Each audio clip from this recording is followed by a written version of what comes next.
long list of things we did not have in my hometown. You know, y'all know what I mean. Stuff like calculus, Muslims, hope for the future, that type of shit. We just didn't have none of that. Nutrition, just found out about that. That'd been good to have, I bet. Comedian and friend of the network, Trae Crowder, knows a thing or two about living under the cruel conditions that the Republican Party's policies have caused. You know, when he says to people like this, like, I'm going to, I'm going to go to Mexico and make them pay and bring your jobs back and all this stuff he was saying, it's like, he's speaking directly he's saying exactly what they want to hear.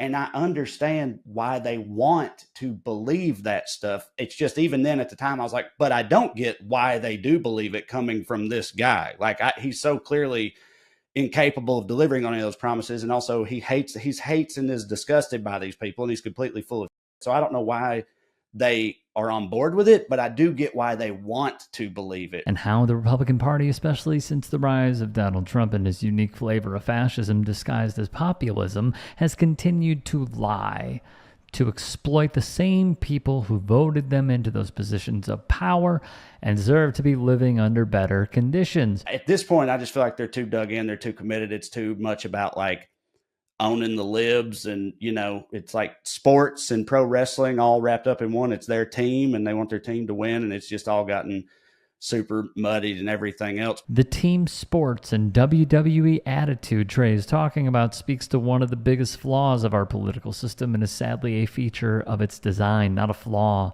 we couldn't have foreseen. Reducing politics to a binary decision between the two parties, which don't actually represent the true makeup of the country and the most important needs of the majority of voters, has only made this attitude more pronounced and drove the division between the parties deeper. If you had polled any redneck man back then about their opinion on Donald Trump, it would have universally been like, he's a blue blood, silver spoon Yankee who thinks he's smarter than everybody else and needs his ass whipped and thinks he's better than everybody else and that type of thing, right? He was the exact picture of like exactly the type of person they can't stand before he got into politics. But then he went after Obama, and then he just started, playing directly to them in every way, and they just totally went for it. Once again, Trae could not be more correct in highlighting how Trump and the Republican Party hijacked and played into the real underlying economic frustrations these people were and are still experiencing, perpetuating the same vicious cycle that continues to plague Republican-led rural and working-class communities across the country. Which brings us to this. It's great to be here. It's great to be part of VFW Post 92. I've actually got the card right here in my pocket. I'm officially a member, so this is not the last time you're going to see me. Governor Walz has called you and Donald Trump, and that is weird. Sure. And it is taken off. The New York Times reports that when Donald Trump was asked about it, he said, "Not me, they're talking about JD." Well, certainly they've levied that charge against me more than anybody else, but I think that it drives home how they're trying to distract from their own policy. Why would people in Wisconsin want to have a beer with you? Well, I guess they'd want to have a beer with me because I actually do like to drink beer, and I probably like to drink beer a little bit too much, but that's okay. I'm sure the media won't give me too much crap over that. It is the weirdest thing to me. Democrats say that it is racist to believe, well, they say it's racist to do anything. I had a Diet Mountain Dew yesterday and one today. I'm sure they're going to call that racist too, but it's good. I love you guys. But what makes you smile? What makes you happy?